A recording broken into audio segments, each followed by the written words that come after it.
um, something that's literally shaking up the tech world, right? So I want to talk about the European Union's digital market acts.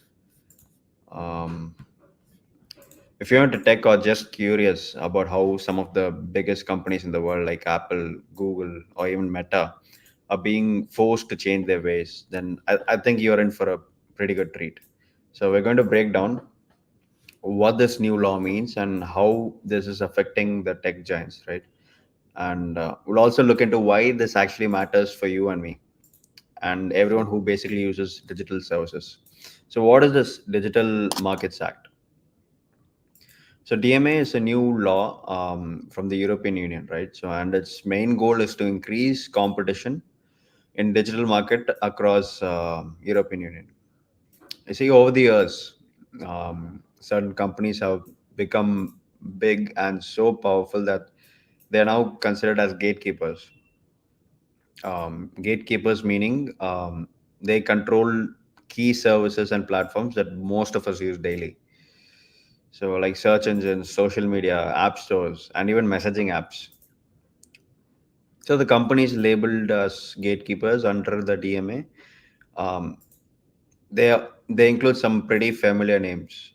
For instance, Alphabet, right? So, Alphabet is Google's parent company. um, Amazon, Apple, ByteDance, which owns TikTok now, Meta as well. So why does this DMA Act matter? And why should you and I care about this? This law is designed to protect consumers, that is you and me, from anti-competitive practices. It's just a fancy word for having more choice, better services, and hopefully lower prices as well. For example, have you been frustrated because you can't use certain app on your iPhone unless you download it from App Store? Or maybe you've wondered why you can't message your friends on WhatsApp from another messaging app, right? So the DMA is here to address all these issues.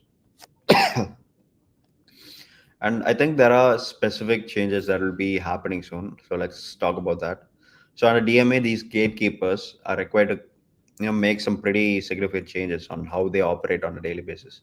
Apple, for instance, will soon allow alternative app stores on iOS devices in within the European Union. This means that iPhone and iPad users, they're not just limited to App Store. They'll have the option to explore other app stores as well. So that's a huge deal, right? Until now, Apple has tightly controlled which apps can be downloaded and which cannot be downloaded um, on their devices. But that's not all. Apple is also making it possible for users in EU to choose default apps for things like phone calls, messaging, and even password managers. Plus, you'll be able to delete some Apple's core apps like App Store, messages, camera, photos, all the core apps that are present in the iOS devices. You'll be able to delete them.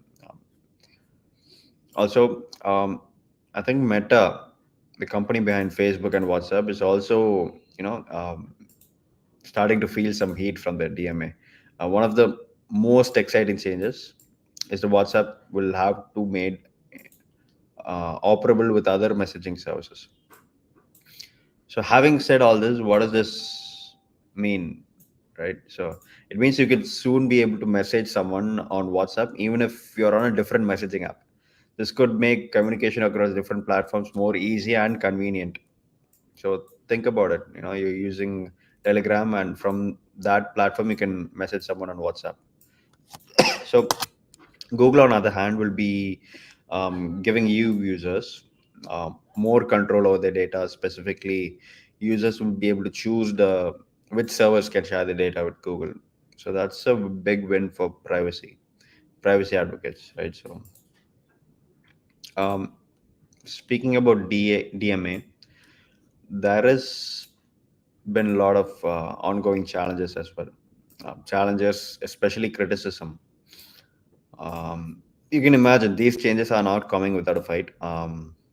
Some of these tech giants, particularly Apple, they have been pushing back against DMA, arguing that this act can, compromise user privacy and security. There's also the question how effective the DMA, will be enforced. Will these companies fully comply, or they will, find loopholes and or find ways to work around these new rules? And even if they do comply, will it be actually enough for to create a more competitive and fair digital marketplace? So these are the questions that arises. I think we just have to wait and see how things play out. But let's talk about the bigger picture, right? So what's the bigger picture here? So the DMA isn't just about making life easier for EU consumers. It's about setting a global standard. EU is known for being a leader in digital regulation, and other countries are also watching closely. If in case the DMA proves successful, we could see similar laws popping up in other countries as well: US, Canada, India, many other countries. For now, though, we'll have to wait and see how these changes are going to impact the EU markets, and we'll get a better idea, better picture as well. So that's all for today's episode. I hope I was able to give a clear understanding on the European Union's DMA Act, and the changes it's basically bringing to the tech world. So yeah, um, I'm excited to see where things go from here. And thanks for tuning in. I'll see you next time. Thanks.